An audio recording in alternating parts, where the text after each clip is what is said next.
Now, knowing you, I know that you're aware of the things that people are saying. You're moving up in two weight classes. You're the smaller man. Whatever you do, Terence Crawford, don't exchange against them. What do you feel you have to do? Be myself. I'm 41-0 for a reason.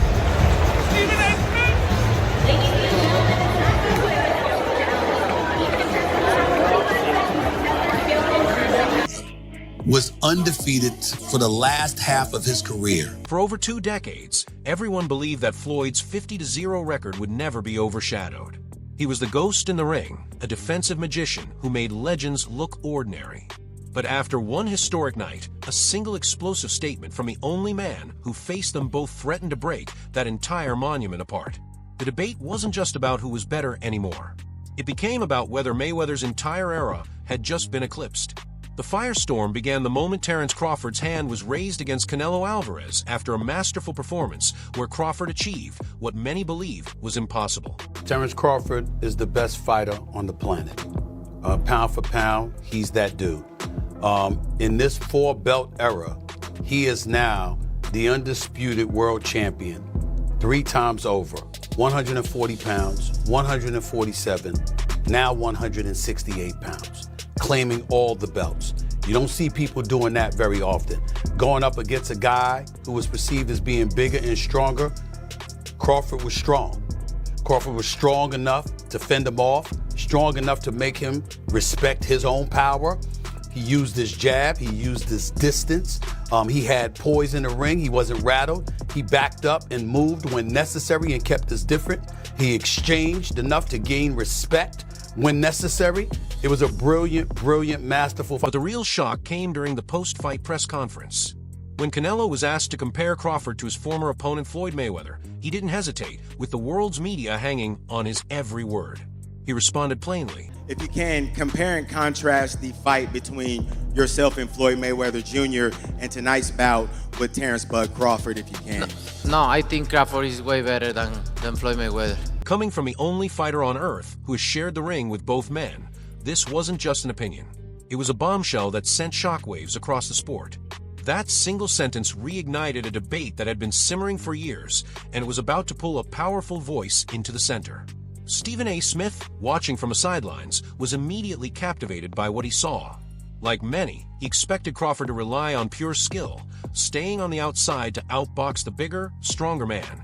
But that's not what happened. Well, I appreciate Crawford making my prediction come through. Coming into the fight, I had him winning by decision. I thought he was the superior boxer.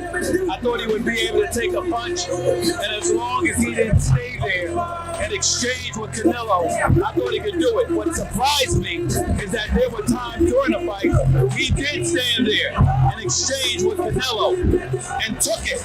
Took some body shots to the liver, took some headshots, exchanged, and still ended up winning this fight. I thought from the 8th round on, he just put on a boxing clinic. I gotta give credit where credit is due. Crawford deserved to win the fight. Smith noted with astonishment that Crawford didn't just survive.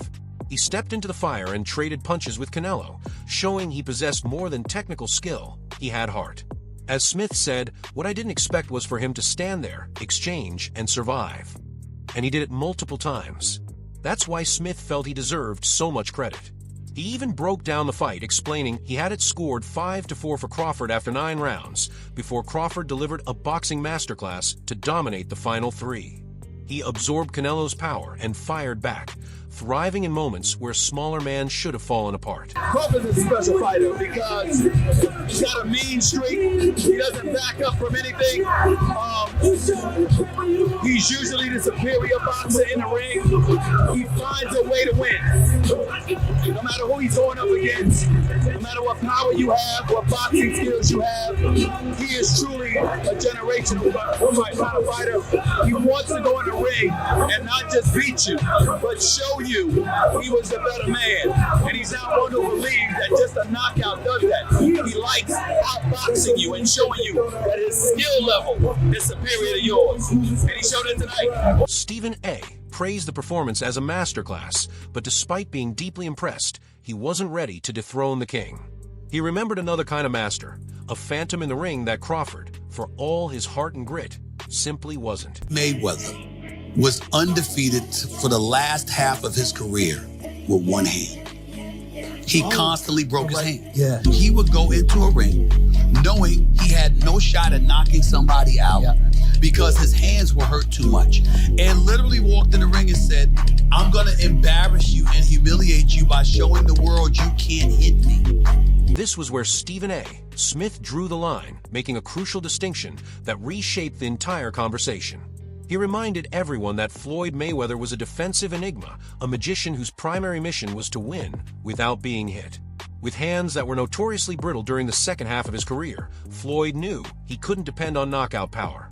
This wasn't a rumor, it was a well-documented issue. Mayweather looks me in my face and he says, I'm gonna take him out about the 8th or 9th round. And I said, your hand's always broken. You ain't known for your punching power since you moved up from lightweight to welterweight. Why are you so sure you're gonna do this? He said, Stephen A., he's a UFC fighter. He said, and he's a striker. He's accustomed to coming at you and throwing punches. What he's not accustomed to doing is punching while he's throwing backwards, while he's moving backwards and pushing you off of him. He says, I'm gonna walk right into him and stay in his chest. He's gonna have to push me off in order to throw his punches. He said he's gonna be circling the ring. He said by around 4 or 5, he's not gonna have any legs. He's gonna be done. And he said, and I'll just toy with him and keep him around until around the 8th or the 9th round. And that is exactly what Floyd Money Mayweather did. He told me exactly what he was gonna do, and he did it.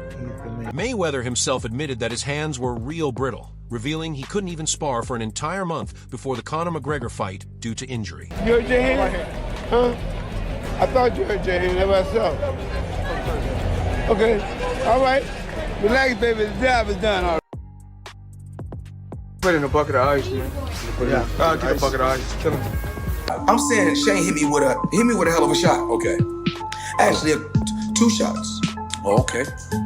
But even in that particular round, what I said to Shane was this. I was like, you dead self said something to him when you grabbed him. I said, you gotta kill me. Oh shit. I wasn't ready, bro. I said that was a good one.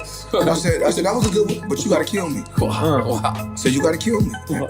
And did I mean I'm not gonna lie, I meant it. Adding another controversial layer, reports long suggested that in the latter half of his career, Mayweather fought almost exclusively in Las Vegas, one of the only places allowing fighters to use numbing injections like xylocaine for hand pain, hinting his hand issues played a major role in where and how he fought. Instead of relying on power, he became untouchable. Rocky Marciano was 49-0. Before Floyd got to 50-0, he was a heavyweight champ. Did anyone ever consider Rocky Marciano the GOAT? No, not seriously, no. Why would Floyd be considered the GOAT? Because he beat more fighters than Rocky did, more great ones? That's true. But really, Floyd was careful in the way he selected opponents. Don't get that twist. It's not that Floyd didn't fight a lot of great fighters. He did. It's not that I don't think he would have beaten a lot of the tougher fighters that he fought. I think he probably would have, but he didn't do it. He waited. He waited till Pacquiao wasn't at his best anymore. He didn't fight Margarito when Margarito was tearing everyone up. He waited for the right time to fight people. He got paid twice as much for fighting Pacquiao in a less dangerous fight than he would have had he fought him when everyone wanted to see him fight. Floyd is among the all-time greats, but he ain't. This view was echoed by trainer Greg Hackett, who argued that the Floyd who fought Canelo was a complete fighter with a polished, unshakable style, a direct contrast to Crawford's more Wilder-like approach. I can't say he capping. I can't, because I don't know what he felt. But when I heard that, what I think is, when Floyd beat me, I was 23, I wasn't polished. When Bud beat me, I was the man. I was the man. And he beat me fair and square. He beat me at my game and he beat me at his game. That's why Canelo said that. Do I believe that? It's tough to believe.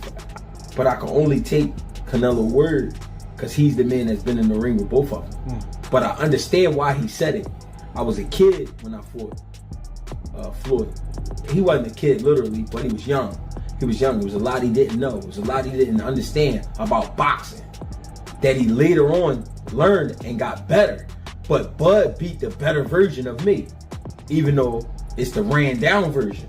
I'm saying that because it is some wear and tear there with Canelo. I've been saying it the whole time. When a guy got almost 70 fights in current time, with all those big camps he's been doing and all that, trust me, it's some wear and tear there. I'm not making excuses for Canelo. I'm just saying. I don't know. That's what it gives it that air. I also think you got to remember when you talking about a Mexican fighter, they big on punishment. He might also feel Crawford punches harder than Floyd and took more chances than Floyd took. Floyd really was super speed that night. Everything speed. And it irritated Canelo because Canelo couldn't do what he wanted to do. And he looked nothing like himself. Like I said, I think it was just times where Canelo felt like, damn, I could have had him. With Floyd, I think he felt like paralyzed. Like, damn, I can't catch this motherfucker. He too fast. But with Crawford, I felt like he maybe was saying, damn, I could have, if I would have threw this, or if I would have did that. You know what I mean? Because it was times Crawford sat there and caught a punch and countered back. You know what I'm saying? He let Canelo throw, like, go ahead, throw your shit. He caught that shit, boom, and come right back with the hook. Same shot he caught Earl with. He was touching Canelo with some of that same shit, man. And it was just like, and it was times where Crawford was imposing himself on Canelo. He was stepping to Canelo at times. He didn't do it the whole fight, but I'm just saying it was times he stepped to him. Floyd did too, but Floyd just was so fast, so much faster, and the education was like totally different.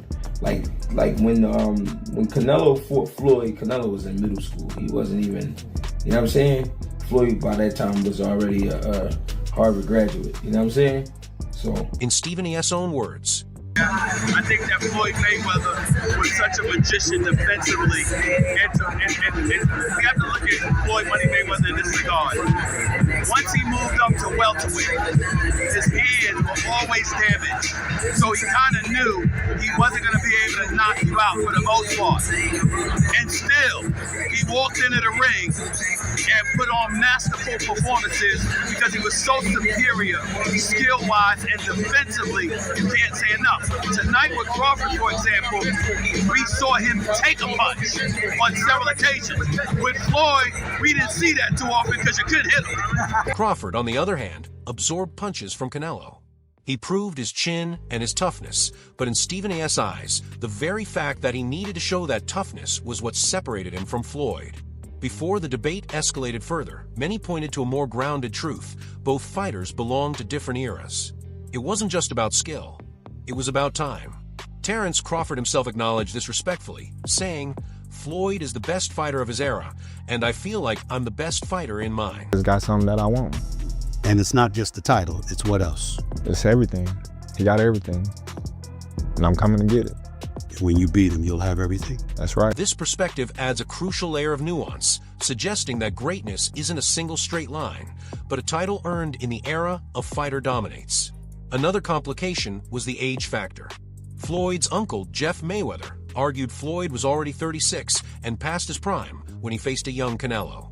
This makes comparing a Pete Crawford fighting a seasoned Canelo even more challenging. Also, if we remember, Canelo at that time was a razor-thin decision. Floyd won, majority decision.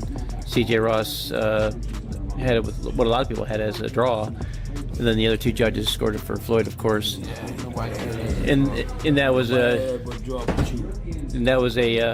Floyd at the top of his game with a very green Canelo with very little experience, and he still took him, into deep waters. So what was Canelo? What, 20-something? 20 what? 23? 25? Yeah, he was. Very, very young in the game, obviously.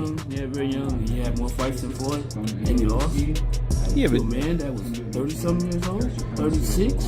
But Floyd was clearly at the top of his career, and Canelo had fought a lot of people. How you at the top of your career in your prime? You in your prime? You ain't in your prime when you're at 30. It shifts the discussion away from who is better head-to-head towards seeing them as two kings who ruled in completely different eras of boxing history. We've had a lot of comparisons between Terence Crawford and Floyd Mayweather. We've even had the conversation to go as far as who would win in the fight between Terence and Floyd. And I truly don't know the answer to that question. I do.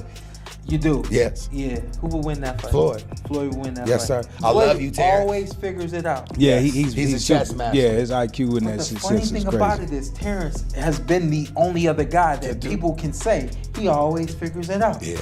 You know? Yeah, that's true. But you gotta have an OG somewhere. Anybody else? Yeah. There's an OG Somebody somewhere. got a pioneer, right? Yeah, you gotta. There's an OG you can't out figure out somewhere, and I just believe Floyd is that OG. You can't. The debate over their primes and defensive styles is complex, but one fact cannot be disputed. Terence Crawford holds an astonishing achievement that Floyd Mayweather never came close to reaching. Fifth accomplishments. He's three division undisputed. Moved up 2 divisions to beat Canelo. So he's probably he's accomplished more than Mayweather for sure. Mayweather never became undisputed, but that doesn't mean he's better than Mayweather. I think in a fight at welterweight, Mayweather in his prime would beat Crawford, and Pacquiao in his prime would probably beat Crawford. But Crawford has accomplished more. By defeating Canelo, he became the first male boxer in history to become the undisputed champion in 3 separate weight divisions.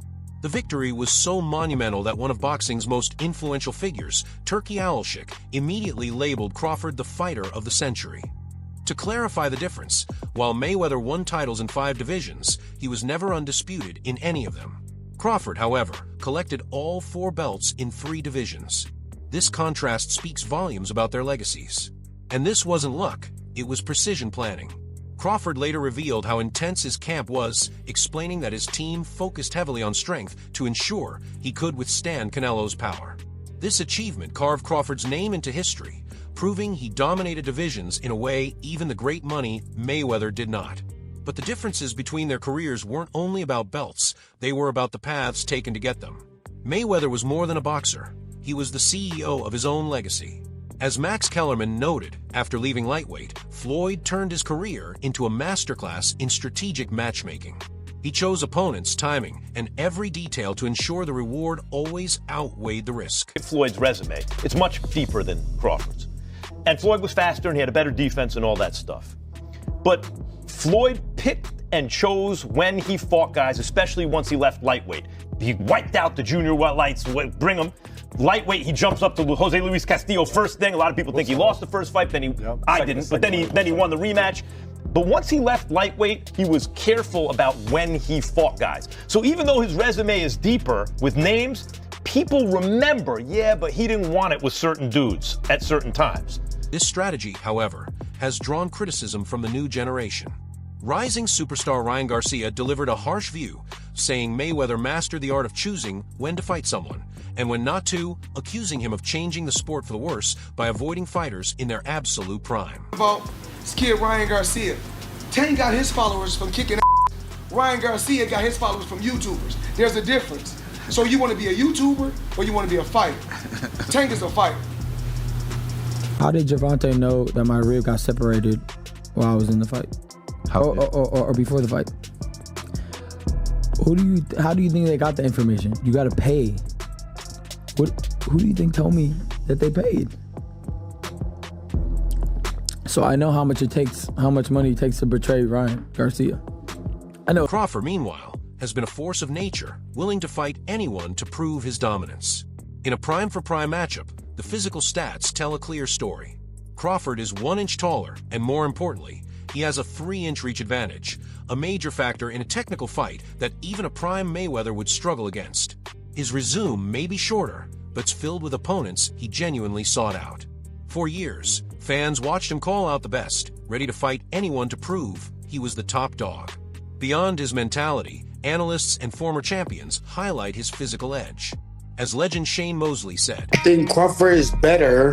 It would have been a tough fight, but I think Crawford would have the edge over Mayweather because of the long arms and because it's bigger. But Mayweather is definitely a technician. I mean, it's, like Crawford said, Mayweather has his era, and Crawford, this is his era. While Mayweather was an architect, building a flawless, impenetrable fortress around his career, Crawford was a conqueror, storming into any territory and taking it by force. Yet despite Crawford's historic rise, a loud group of skeptics refuses to accept the comparison. They argue the only similarity between them is that they are 2 great black fighters. Stylistically, they're worlds apart. One analyst said bluntly, Terence Crawford is not Floyd Mayweather. They're just both black, that's the only similarity. Critics point out that Crawford welcomes chaos. He gets hit, taunts his opponent, and trades in the pocket. He sometimes fights with low hands. Mayweather was the opposite, faster, sharper, and possessing one of the greatest defensive IQs in history. To these critics, the comparison isn't based on reality, but on hype fueled by fans eager to crown a successor. As if the in-ring debate wasn't enough, the Crawford-Canelo fight was surrounded by controversy. Before the first bell, whispers emerged about the appointed judges, the same ones who score Manny Pacquiao's controversial draw, raising fears their style would favor Canelo. Then the drama escalated when streamer Aiden Ross, who had $1 million bet on Canelo, was accused of insider betting after a mysterious call led him to switch his bet to Crawford at the last minute. Jordan, we're switching the bat. Huh? We're definitely switching our bat. What? What you mean? No, Don't stay with Canelo. I'm going with Crawford. If he's saying that, everybody. This fueled conspiracy theories and added another layer of intrigue to Crawford's historic win. So where does that leave us? The echoes of greatness are complicated. On one side stands Floyd Mayweather, the undefeated defensive genius, the strategic mastermind who built a flawless record and a financial empire. On the other side stands Terence Crawford, the versatile, aggressive warrior who became the first man to conquer 3 divisions completely, taking on all challengers with a relentless hunger. Stephen A. Smith's warning wasn't just about a potential fight, it was about defining greatness itself. Is greatness the untouchable artist who never showed a flaw? Or the fearless conqueror who walked through fire and claimed everything in sight? The answer may not be in their records, but in what each man made the world believe was possible inside the ring. If you enjoyed this breakdown, make sure to like, subscribe, and hit the bell so you never miss future videos, and share your thoughts in the comments below.